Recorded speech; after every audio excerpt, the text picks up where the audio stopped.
So, I kind of wanted to ask the question, what do we think the next expansion will look like? Activision had an earnings call, and they did say that more expansions should be coming to Destiny.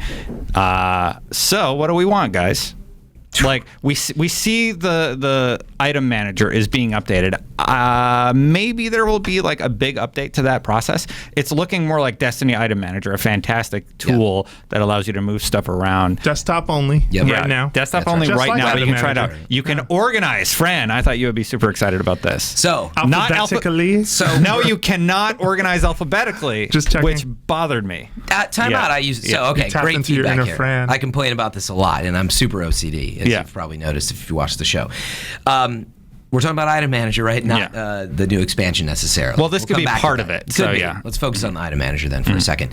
So what's really cool about it, and what's not cool about it, let me start with that. There's no loadouts that I could find, right? Yeah. So what's cool about it is it doesn't need to be alphabetical because you type in the upper corner whatever weapon you want. That's faster than alphabetically. Yeah, you want Hawkmoon, you type Hawkmoon. You want Praetus and remember how to spell Praetus, you can find it. But you type PR, boom, it filters. Nice. You can filter by arc, kinetic damage, solar damage.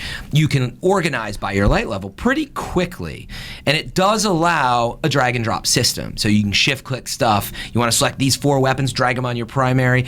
Oops, didn't mean to drag them right back. So it's not bad, but it does mean having a laptop and a mouse next to you while you're playing. That's not terrible. I mean, some people You're doing it with Item Manager right now. Anyone who's using Destiny Item Manager extension, you are doing it that way too. I don't bring a laptop home, so I would have to like walk over to my computer, which might be faster than trying to do it in the app, but that's annoying. And I continue to ask the question of like, there's great ideas and all, but like, why not build this stuff into the game? Yeah. You know, like, I just don't understand this companion stuff. I mean, the team for the development is outside the core team, and it's probably not on the product list. It's helpful. Like, I use the companion app. Yeah. Or, I mean, we've said this on the show before when Goth was on like a year ago, but vaults in space. Like, why not? Why not have vault access from space? Like, that's okay to do. Totally. Yeah, it's too real world. Like, you have to go to this kiosk there. Like, you know, nobody believes you're covering. I'm still going to pick up bounties. I'm still going to see the Cryptarch so he can troll me. I'm still going. I'm going to see the gunsmith for weapon parts now. Like nobody's business. Yeah, I agree. Let me do something. Let me do something in space while I'm loading in instead of watching my ship drift. You know? The final frontier. Final Voltier. Voltier. But the thing you guys have to think about, you do think about it. So I say, I said it. I said a terrible pun there. That's an awesome pun. We appreciate you, friend. Always. Good.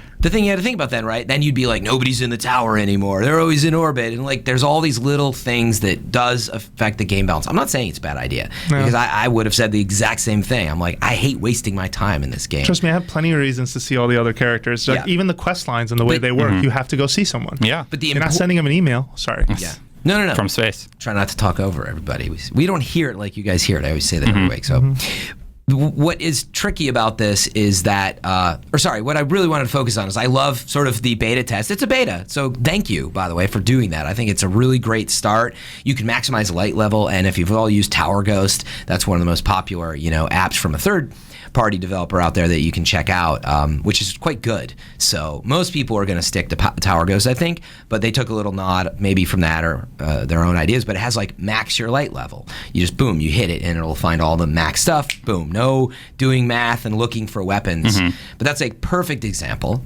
Why isn't that button in the game? Yeah. Because if it's so useful, and it is, by the way, I'm in the clutch, then let me do that. So that's what I want to see in Destiny 2. I think that's where you're going to see stuff. I think DLC stuff we're going to be pretty much stuck with mostly the system we have and companion tools like this. But I would love to see them developed, and I'd love to see, obviously, the app start to adopt some of this. If we're talking Item Manager still, there's one thing that needs to happen. You need to make it so that raid weapons have a kiosk just like exotics have right now. Because right now, all my inventory is just all my raid stuff that it was very difficult to get, and like I am not going to get rid of it ever. So is the premise you can buy it at the last light level you got it dropped at? So like that's Ruins Infusion then. You know how exotics work, right? Yeah. Yeah. So no, I've never The exotic kiosk specifically. So you get it and it's on lock there, right? Yeah. So I'm talking Vault of Glass. But it's a low level. I'm saying what light level do you expect these to drop at? Because that's the whole game.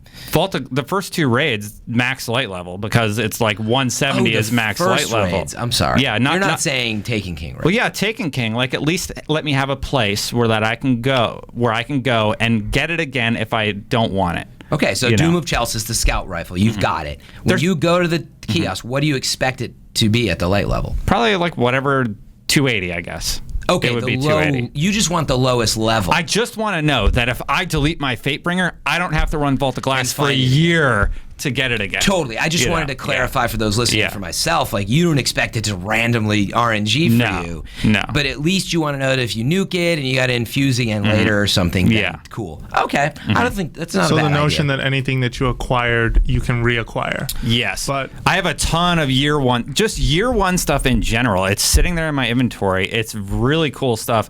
You don't really want to get rid of it, but it's taking up that space. No, you're right. Fatebringer all. Yeah, but what's the threshold on this, right? Like raid gear. So raid gear, but that you've earned. And you're to Fran's point, and maybe you clarified this or maybe you didn't. Are you expecting to be able to repurchase it if you already own it, or is this like some shaders where it's like you could only have one of these? No, it's just how like they limit it, guys. right? It's just like the kiosks work right now. Like you get an exotic, it's unlocked, so you can buy it again. Okay. So you get a Fatebringer, it's unlocked, so you can buy it again. But Destin's answer is he expects you to buy multiple ones. And because it's at like 280, well, like that's up to you. You really want a bunch of 280s? I don't. So Fatebringer's not 280. Fatebringer's max is like 170. Give that to me just maxed out, Yeah. Did you get rid of Fatebringer? You did, right? You nuked it? Yeah, I nuked it. No, I didn't nuke it. I nuked it. I didn't nuke any of my gear. Jose's crazy. Whoa, my ears are burning. You guys deleted your Fatebringer? No. I know, he didn't. I did. I deleted my second and third Fatebringer. I don't want to talk about it. Was it an accident? No, it was on purpose, but it definitely wasn't. The outcome wasn't what I wanted when I finally looked at what I got. So I think I may have told the story on the show, but I broke it because I needed. I dismantled it because I needed. No, I was working on one of the gunsmith quests, for the one for Ace of Spades, and you need to dismantle. And I'm like, I don't want to sit here waiting for a rare forever. Man. I'm not using this gun. To heck with it. Let's just let this go. And the minute I did it and Ace of Spades popped at 280, I was so distraught. This is an addict at their worst moment, man. They're just like, I can't wait. And then I need my fix. I'll do anything for it. That fix was not worth it. Let me tell you.